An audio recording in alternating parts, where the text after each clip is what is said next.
Magandang araw mga ka-dreamers. Wala pong pasok ngayon ng mga estudyante dahil sa pakikiisa natin sa Ramadan para sa ating mga kapatid na Muslim.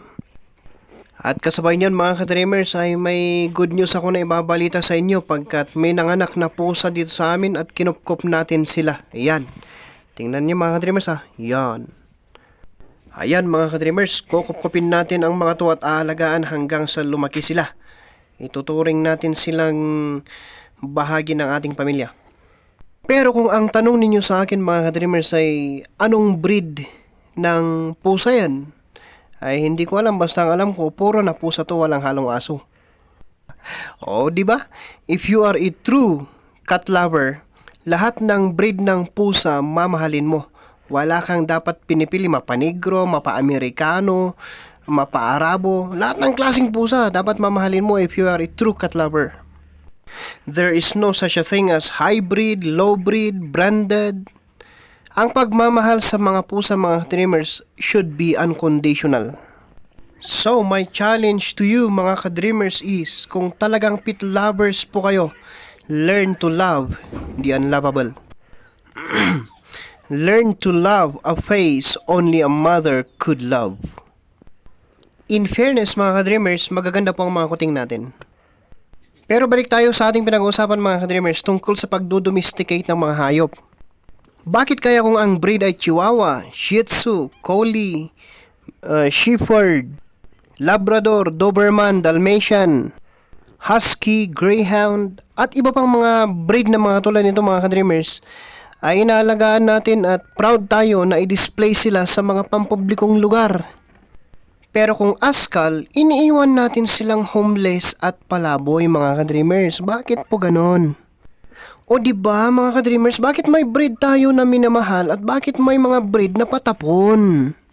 Pero bilang isang pet lover mga ka-dreamers na matagal nang nag-aalaga ng mga askal at mga pusang gala, ay natuto na akong mahalin ang mga hayop na mga katulad nito mga dreamers, regardless of their breed. Persian, Turkish, Himalayan, whatsoever, Siamese, at kung ano-ano pang breed mga ka-dreamers, we love them all because we want to show to the world na ang mga hayop ay nangangailangan ng kalinga ng tao. Napakalinaw po mga ka-dreamers ang utos ng Panginoon sa libro ng Genesis na tayong mga tao ang dapat magbibigay ng kalinga sa mga katulad nila. O, di ba? Hindi pa mulat kasi ang kanilang mga mata mga dreamers, pero pag namulat na ang mga mata ng mga ito, siguradong ang isasagot nila sa atin ay mahiwagang tunog nga naman Actually mga ka-dreamers, mahirap po kasi sa amin, ako lang ang pet lover. Ang gusto ng iba kasi, dahil malapit nga kami sa bukid at mga farmers ang mga tao dito, ay ginagamit lang nila ang mga pusa bilang kasangkapan para magtaboy ng mga daga. Pero hindi nila binibigyan ng tamang kalinga mga ka-dreamers. Pantaboy ng mga ahas at daga mga ka-dreamers ang gamit ng mga pusa dito, kaya sometimes di nila pinapakain para magutom at maghunting sila. Kung wala silang mahunting, kasalanan nila. Pero tayo mga ka-dreamers, pet lover po tayo, kaya how I wish na magkakaroon tayo ng sapat na budget para maibigay ang mga pangangailangan ng mga hayop na mga katulad ng mga to. Oftentimes, nakukompromiso po kasi ang mga bagay-bagay dahil sa kukulangan ng financial. Kasi for example, ito pong YouTube channel natin ay hindi pa monetize at hindi natin alam kung kailan mamonetize to mga dreamers. Pero maghahanap pa rin tayo ng mga paraan mga ka-dreamers to preserve Mother Nature. Pagkat hindi po aksidente mga ka-dreamers na sa atin napasakamay ang mga kuting na to. So aalagaan natin sila, palalakihin natin sila, at i-update ko po kayo mga ka-dreamers. Ayan ang mother mga ka-dreamers bakas na bakas sa kanyang mukha ang pagiging endangered. Endangered species mga ka-dreamers.